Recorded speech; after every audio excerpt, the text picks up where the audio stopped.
You were never supposed to hear this. Not the screams that echoed through the Arkansas pines that Thanksgiving night.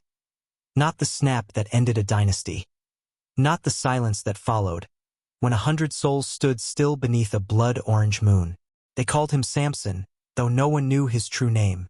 A slave, a shadow, a man whose power terrified both master and God. In 1857, on the Rutledge plantation outside Little Rock, he did what every other man whispered about but never dared to do. He killed his master with his bare hands. Snapped his neck clean through, like a stalk of brittle sugarcane. But this was no ordinary act of rage. What the witnesses described that night, what the sheriff sealed in his report and the governor ordered destroyed, was something far older. Something they said looked like a possession or a remembering. For when Samson struck, he did not scream. He did not tremble. He whispered something, 3 words, in a tongue no one recognized. And when the colonel's body hit the floor, every oil lamp in the mansion went out at once. The guests fled. The house servants vanished. And by dawn, the mansion's corridors were marked by handprints burned into oak beams, impressions that sank half an inch deep, as if the wood itself had softened in fear. The newspapers called it an incident of violent Negro resistance. The church called it an act of Satan. But the few who saw it, the ones who lived long enough to tell their descendants, they called it the night the bones sang. Because they swore that, as the colonel's neck broke, a low vibration pulsed through the floorboards, like something ancient waking beneath the soil. And in that moment, every chain on the property, the iron shackles, the neck collars, the gate locks shuddered once, then hung still. You're not listening to a ghost story. You're hearing a secret one that the state archives still refuse to open, 168 years later. Now listen carefully, because this isn't just about a killing. It's about the experiment that made Samson what he became, and the ancient force that refuses to die. They said Colonel Jeremiah Rutledge could read a man's value by touching his skull. He called it science. His guests called it progress. But the truth buried in his journals was something closer to alchemy wearing a gentleman's mask.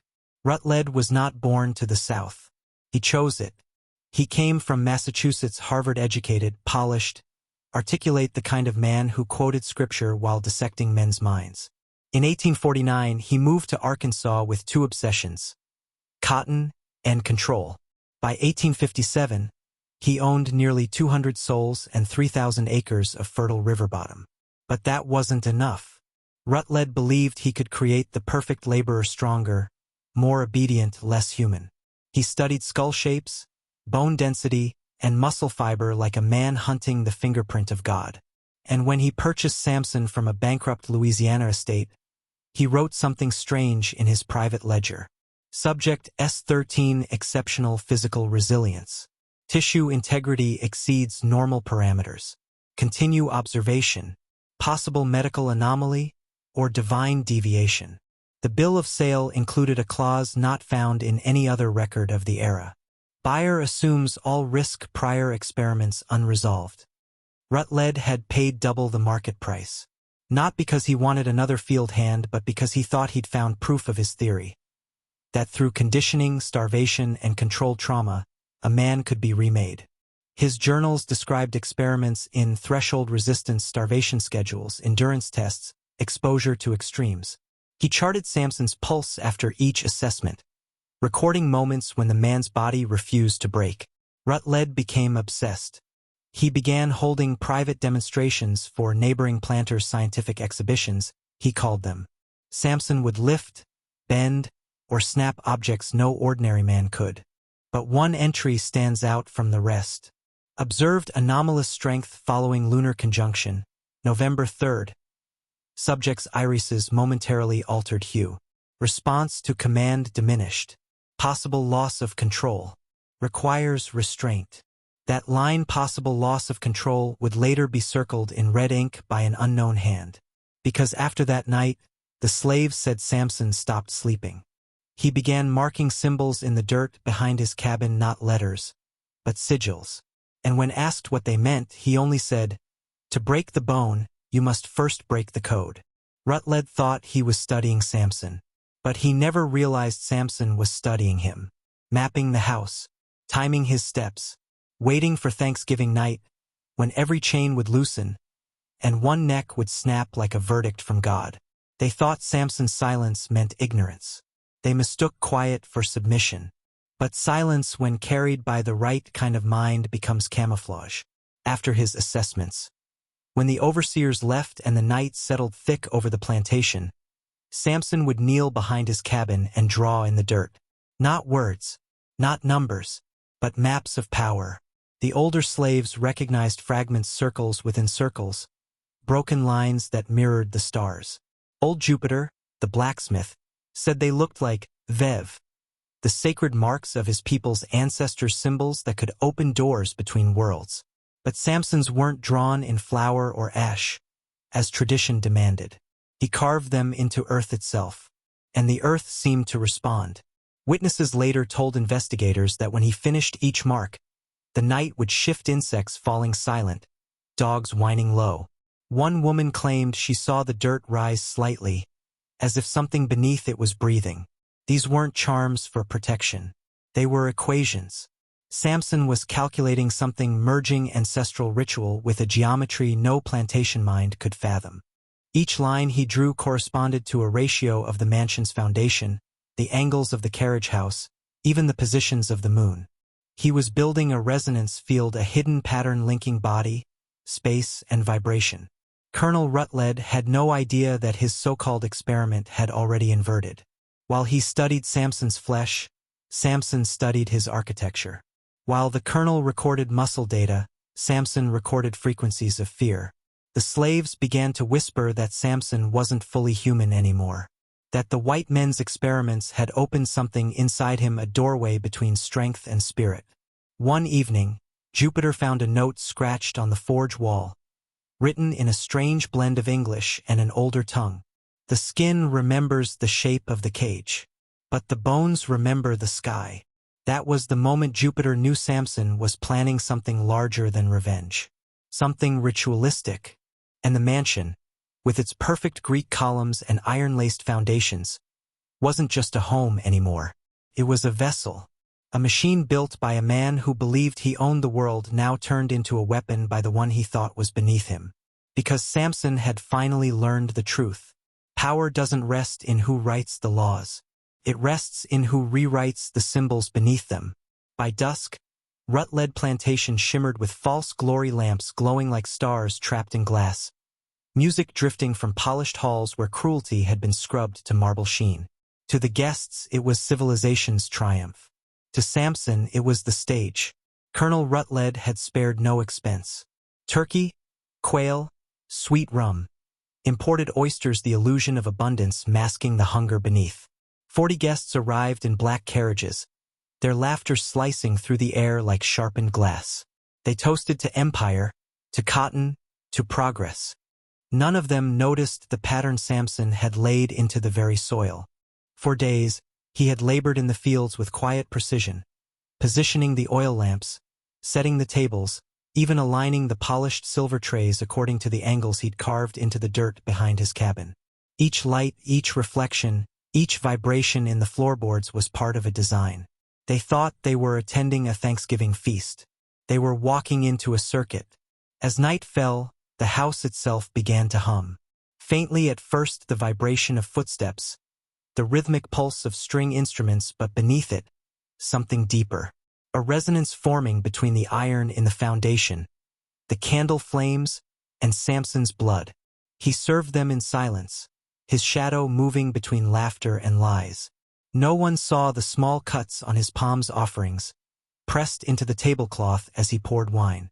Each drop of blood mapped a memory of every lash, every chain, every scream buried under those oak beams. When the colonel stood to give his speech, to progress, to reason, to the triumph of man over nature, Samson's eyes caught the chandelier light. He wasn't hearing the words. He was hearing the rhythm, the cadence of domination, repeated through centuries. And deep in his chest, that rhythm began to change tempo. The same way thunder warns the earth before it breaks. In the corner, the brass instruments faltered. The room's temperature shifted.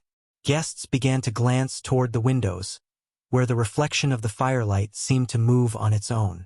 One woman whispered that the candles were bending toward Samson, as though the flame itself wanted to see his face. Then came the first crack. A glass goblet, fracturing mid-toast. No one noticed the way Samson smiled, almost gently, as if he'd been waiting for that sound his entire life.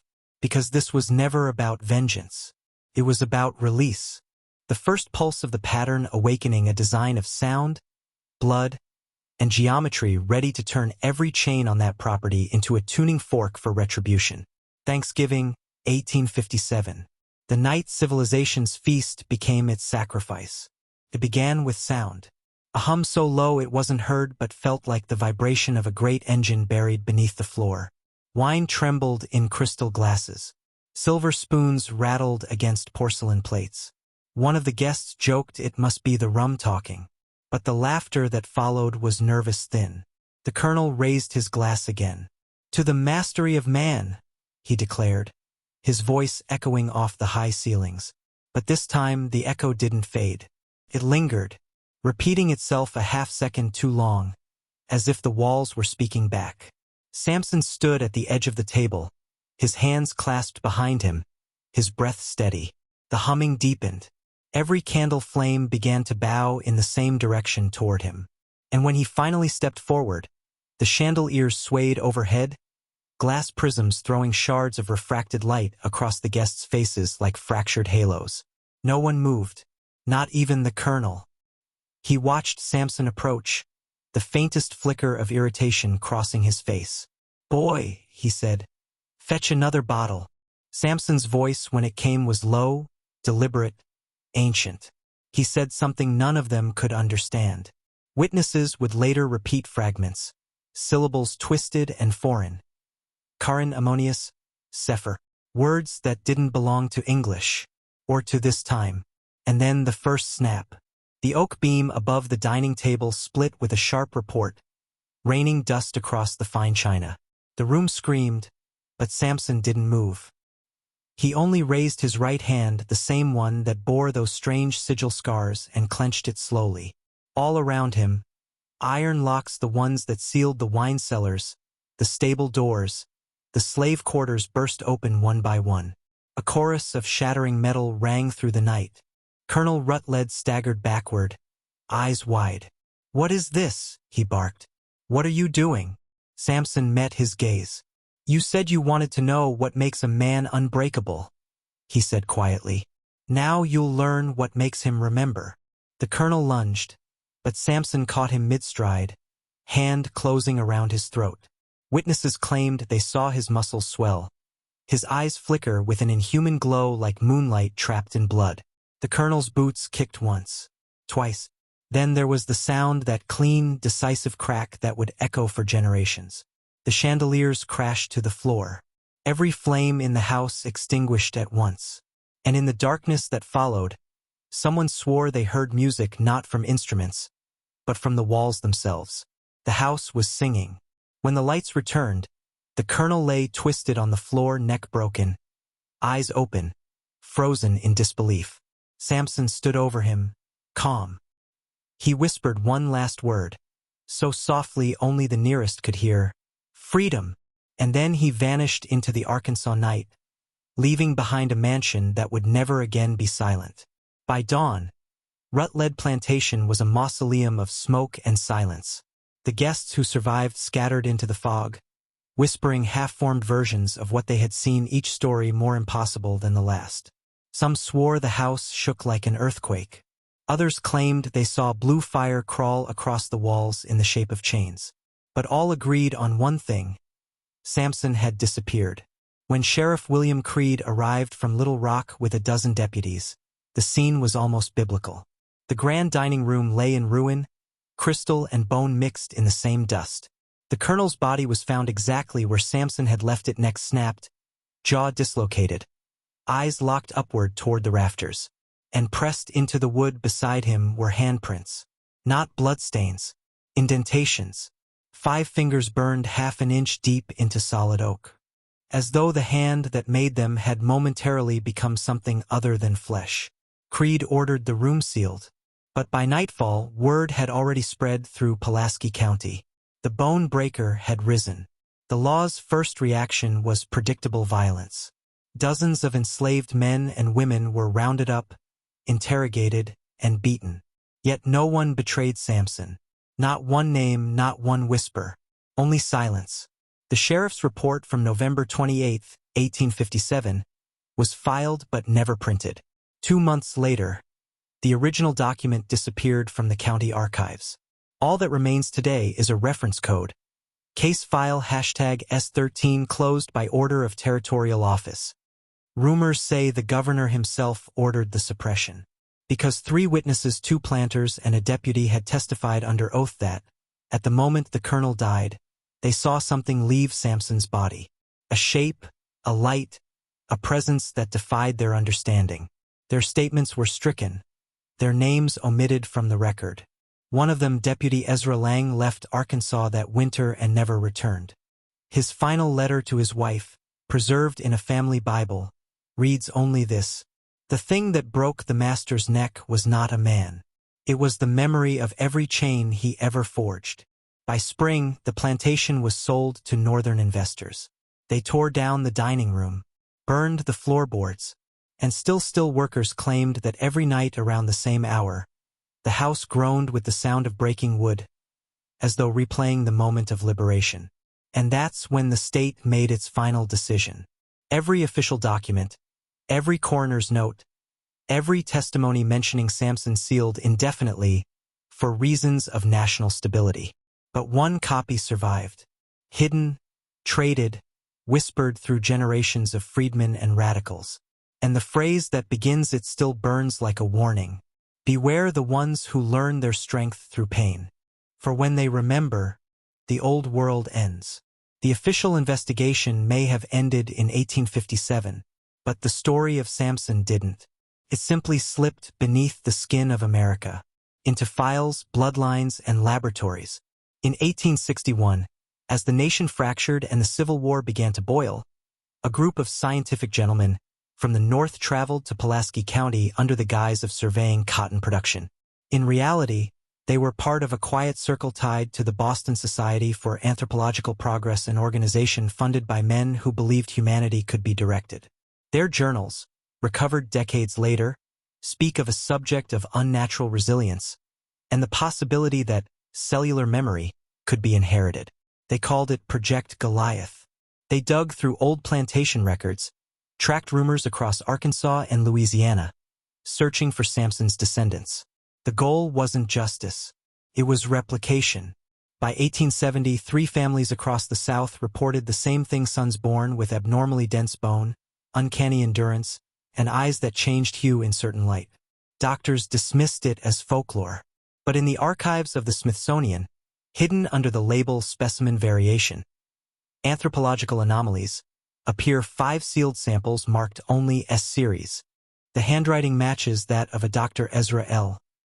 Tillinghast, a Civil War surgeon once stationed near Little Rock.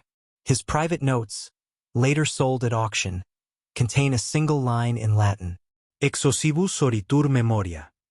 From the bones, memory rises. It's as if the power Samson awakened didn't die with him, it migrated. Passed down through blood, through trauma, through time.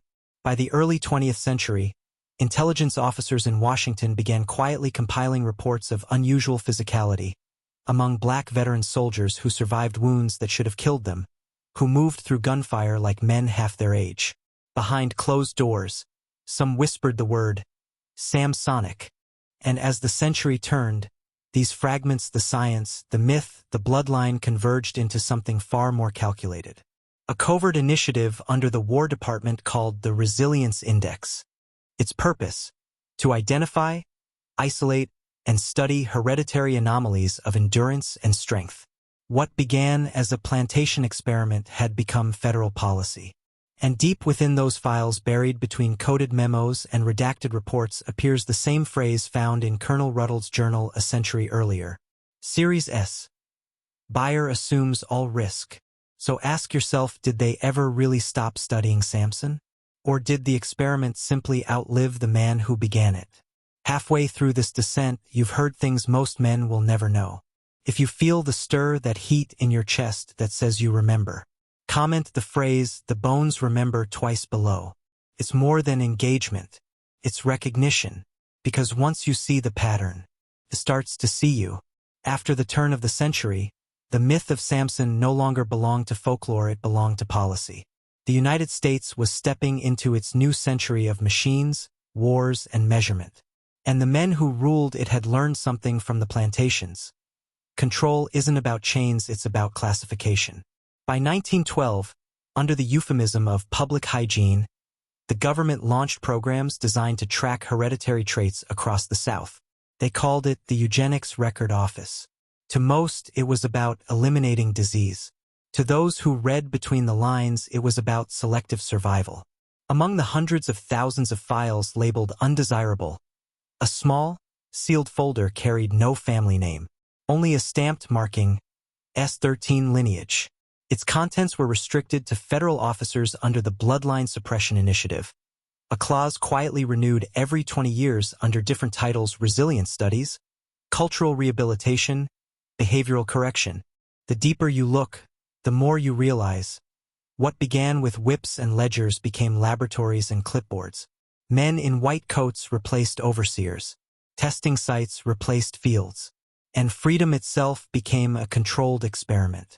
In 1934, a physician named Dr. Tillinghast, the grandson of the war surgeon who once studied Samson, wrote in a confidential memorandum to the Department of War, "Certain populations exhibit regenerative capacities consistent with the lost data of Series S. Recommend continued monitoring of descendants in Arkansas Delta region." That memo coincided with the construction of 2 health schools in Pulaski County. One of them, later exposed during the 1970s, ran untreated syphilis experiments. Officially, it was about medicine. Unofficially, it was about containment.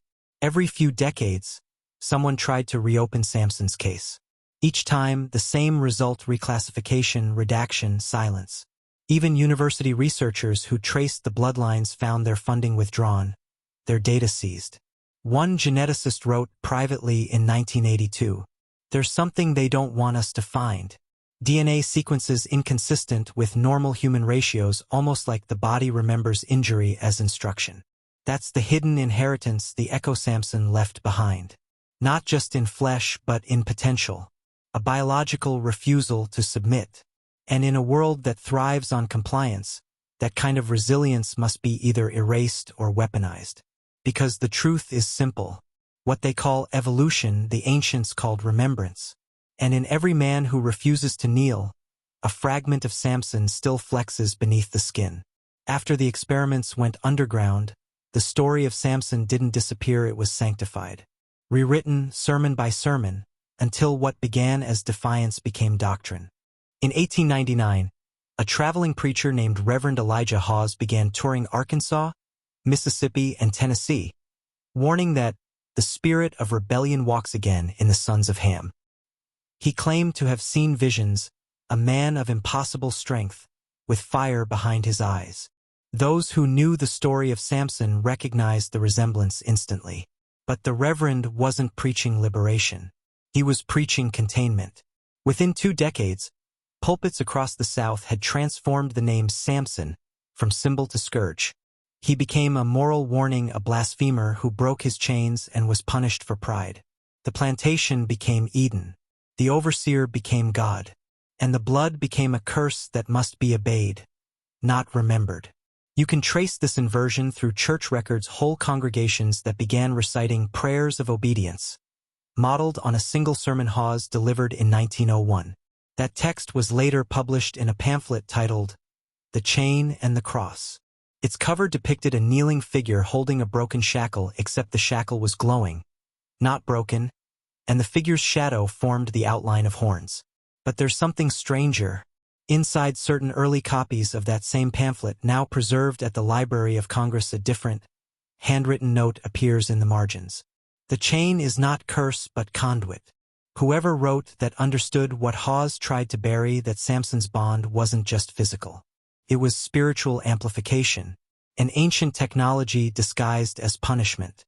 By the 1930s, a secret branch of the Southern Theological Seminary began cataloging miraculous phenomena in rural churches. People who convulsed during prayer, spoke unknown languages, or exhibited bursts of impossible strength before collapsing.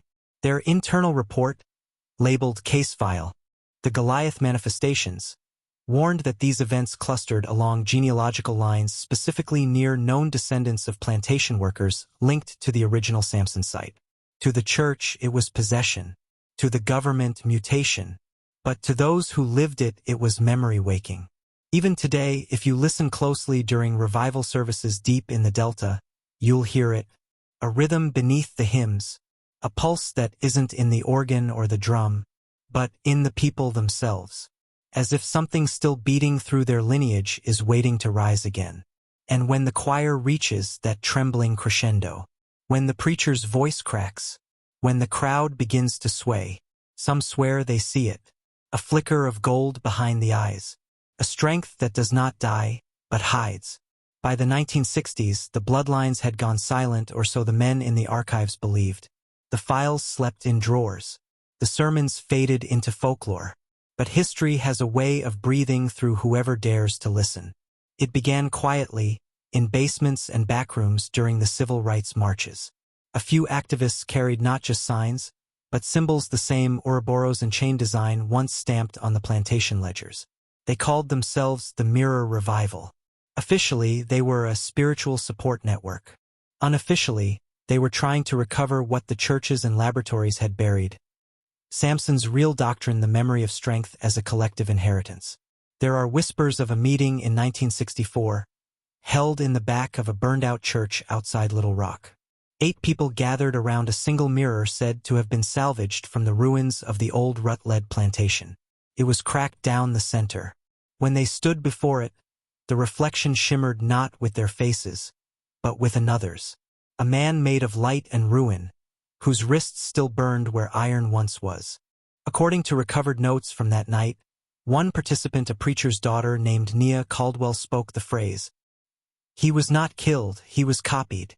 Afterward, she collapsed into unconsciousness. Her pulse stopped for 7 minutes. When she awoke, she began reciting words in a language no one recognized. Linguists later traced fragments of it to pre-colonial West African dialects, mixed with Latin and something entirely unknown. That same week, FBI agents intercepted letters between Mirror Revival members using coded language. The resonance returns. Bones of the field hum again.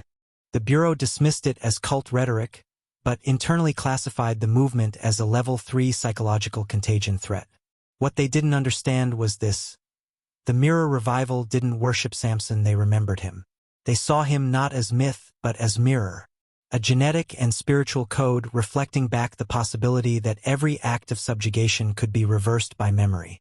Through art, music, and ritual, they revived his image not as a giant, but as a frequency. Blues singers began sneaking his name into verses.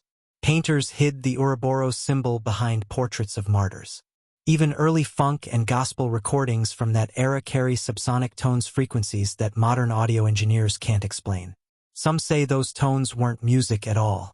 They were signal, a call across generations, reaching for the same power the scientists tried to extract and the preachers tried to bury.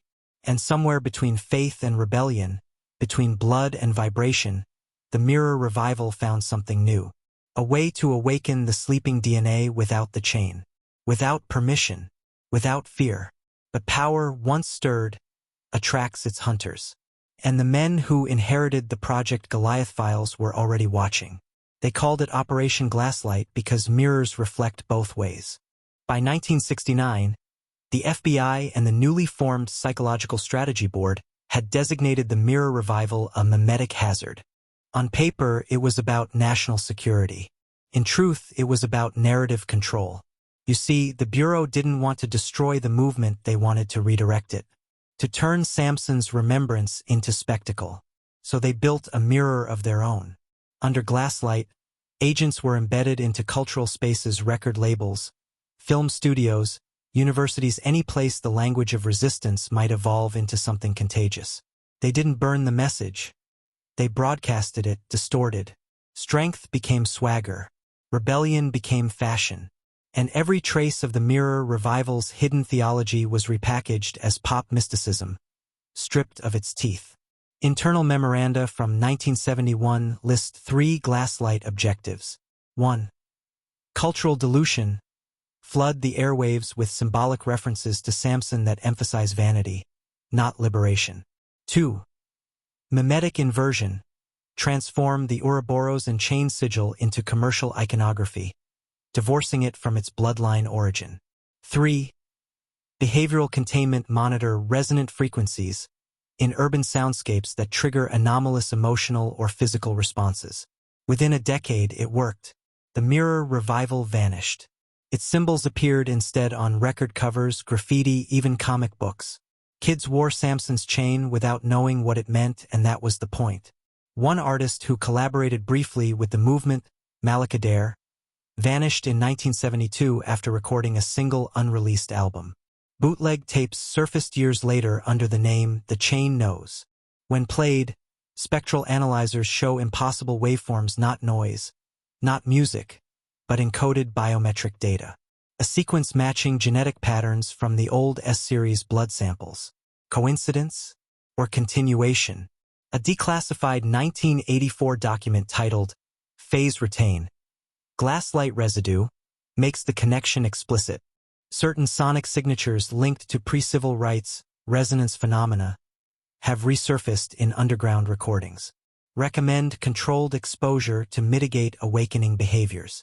That phrase, awakening behaviors, appears again in the Pentagon's Psychological Operations Manual released in 1990, next to a chilling line. Memory is a weapon best used by those who do not know they are armed. Think about that. Every time history is turned into entertainment, remembrance becomes consumption, a mirror you can look into without ever seeing yourself. That was Glasslight's genius. They didn't silence the story of Samson. They sold it back to us. But some mirrors crack themselves. And in 2003, a digital anomaly appeared, an encrypted file circulating under the name Esoteric 13 MP3. Those who played it reported strange phenomena. Lights flickering, spontaneous nosebleeds, dream sequences of a man breaking chains underwater. The file vanished from the web within days. Some say it wasn't just sound. It was signal, the same resonance the mirror revival sought, reborn in digital form. And that's when the hunters returned. New names, same purpose. This time under the banner of Biotech Industries. When Biotech Industries announced its formation in 2004, the press called it the future of regenerative medicine. No one questioned how a startup out of Arkansas secured $800 million in anonymous venture capital in its first quarter. No one asked why its CEO, a man named Dr. Raymond Rutledge, forbore the same surname as the colonel whose neck Samson snapped nearly 150 years before. On the surface, Biotech specialized in neuromuscular resilience research. Their goal, they said, was to heal spinal injuries and reverse degenerative muscle diseases. But internal documents leaked by a whistleblower known only as Vera 13 told a darker story. Biotech wasn't repairing flesh. It was reconstructing lineage. Hidden in a classified subdepartment called the Resurrection Protocol, researchers were testing what they described as ancestral genomic reactivation. They had retrieved samples from 19th century autopsy archives, the same ones sealed after the 1857 Rutledge incident, and sequenced fragments of DNA labeled S13. Those fragments matched the signature patterns found in the Echo_13.mp3 anomaly, the same resonance waveform linked to Samson's legend. The experiments began in 2006. Subject files declassified years later revealed disturbing side effects. Rapid bone density increase, abnormal tendon elasticity, spontaneous muscle contractions independent of neural command. One note reads simply, Subject 7A exhibited extreme strength response. Restraints failed. Terminated under biohazard protocol. Another memo, dated June 2008. Muscular amplification correlated with exposure to harmonic frequency 741 Hz identical to waveform derived from chain nose recordings. Recommend full resonance containment measures. That frequency, 741 Hz, appears again and again across history in slave songs, prison work chants, even certain African drumming patterns long before the Atlantic trade. It was the frequency of breaking, the tone of liberation encoded in flesh. Rutledge foreknew exactly what he was doing. He wasn't curing paralysis, he was trying to resurrect power. To reclaim, at the molecular level, what his ancestor lost in 1857, control over the thing that defied him. Biotech's press photos show laboratories lined with mirrors. Reflective glass on every surface. Insiders later claimed it wasn't for lighting optimization. It was for containment. Because when the subjects began to convulse, the reflections distorted as if the resonance was trying to escape the frame. By 2011, 7 test sites had gone dark. All personnel vanished. The company blamed chemical fires. But local witnesses in Little Rock described sounds of singing coming from the burning structures, deep, rhythmic, and perfectly synchronized to the 741 Hz pulse. Today, Biotech's name has changed. It operates under dozens of subsidiaries: Orelon Dynamics, Paragon Regenerative Systems, Samson's Labs, all with one mission: trace, isolate, and monetize the echo of impossible strength. But you can still feel it in their branding, in the iconography they hide in plain sight: the broken circle, the chain turned into a helix. They call it evolution, but in truth, it's excavation. The resurrection protocol wasn't about science. It was about inheritance. And the ghost they awakened didn't stay in the lab. Because power, once summoned, never goes back to sleep. The footage was only 7 seconds long. No timestamp, no metadata. Just a grainy clip uploaded anonymously to an encrypted forum in 2013 under the title AR13_exit. At first, it looked like a lab corridor, white light flickering, alarms strobing red. Then the camera tilted. A figure moved through the haze. Massive, barefoot, skin shimmering with sweat or light. But what froze the watchers wasn't his size, it was the way the air bent around him. The security glass along the corridor warped inward, drawn toward his movement like gravity itself was leaning in. For a moment, his face turned toward the camera. And those who've seen the frame insist he had no eyes. Only polished obsidian where reflection should be. Then static. Audio distortion. A low, rhythmic pulse. 741 Hz. And the file ends. Within hours, the upload vanished. The forum was scrubbed. A week later, every known administrator of that network was found dead, heart failure simultaneous, in 3 separate countries. The FBI blamed neurological seizure due to light stimulation. The Pentagon called it digital psychosomatic contagion. But those who'd mirrored the file before deletion noticed something else. When slowed to 1/10 speed, the audio beneath the distortion wasn't random.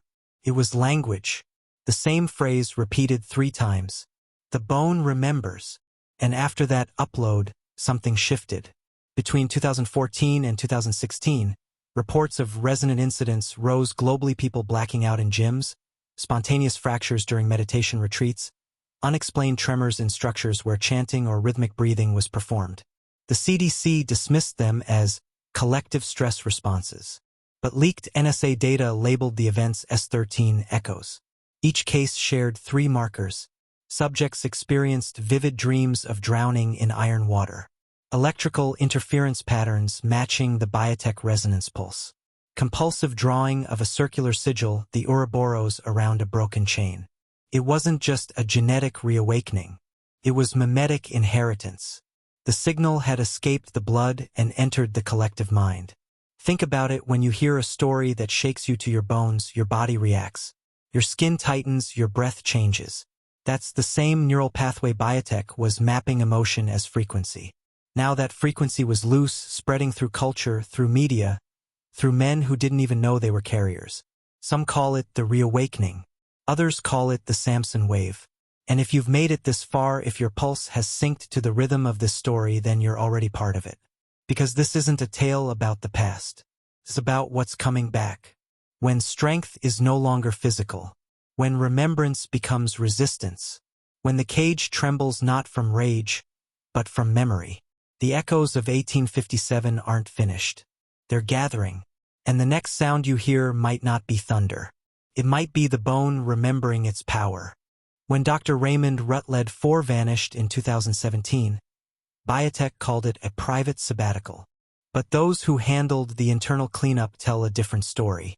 They say he locked himself inside the Central Research Wing Mirror Chamber 9 for 3 straight days, refusing calls, emails, or biometric override commands. Security footage from that week later leaked in fragments shows Rut-led pacing in circles, whispering to something unseen. At first, his words are coherent. He's reciting equations, reading from an old leather-bound journal that bears the initials JR, the original colonel's diary. But as the hours pass, his speech dissolves into cadence, chanting, the same resonant intervals Samson once scratched into the earth. Then, at precisely 3:41 a.m., the glass begins to tremble. Every surface in Mirror Chamber 9 was built from reflective polymer design to absorb and redirect sound frequencies during strength induction trials. But in that moment, the reflections stopped behaving like reflections. The mirrored walls rippled, as if the room was no longer responding to physics, but to memory. And on every surface, every mirrored inch, a single figure appeared. A man, bare-chested, shoulders scarred with the lattice pattern of burned restraints, eyes black and depthless, like obsidian left in fire. The feed's audio peaks into distortion as Rut-led screams, "You're not him, you're not real, I made you." The figure doesn't move. He just stares. And slowly he raises his hand. All 8 camera angles record the same impossible event. Ruttle's body lifts from the floor. His spine bends backward at an unnatural angle, suspended by nothing but sound. Every mirror fractures not outward, but inward, as if pulled by suction. And from the speakers, one line cuts through the distortion, the same voice from the Echo_13 file.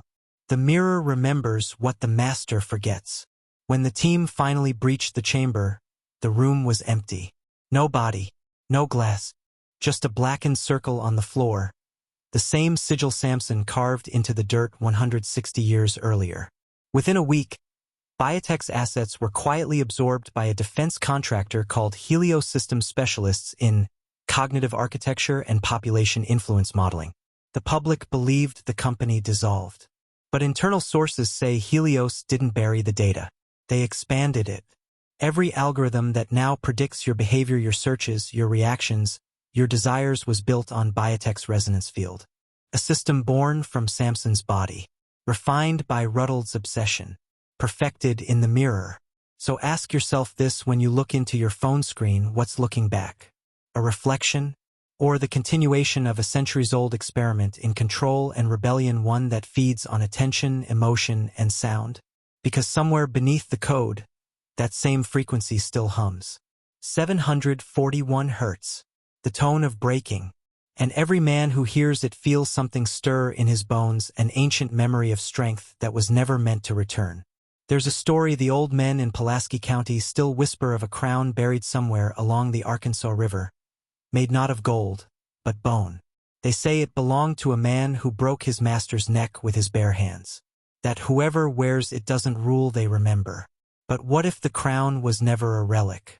What if it was a signal, a pattern carried through flesh, through story, through every generation of men who feel that quiet rage in their blood and don't know where it came from? Because that's what the bone crown really is, the inheritance of those who were told to kneel, yet learned to stand. Not just slaves, not just rebels.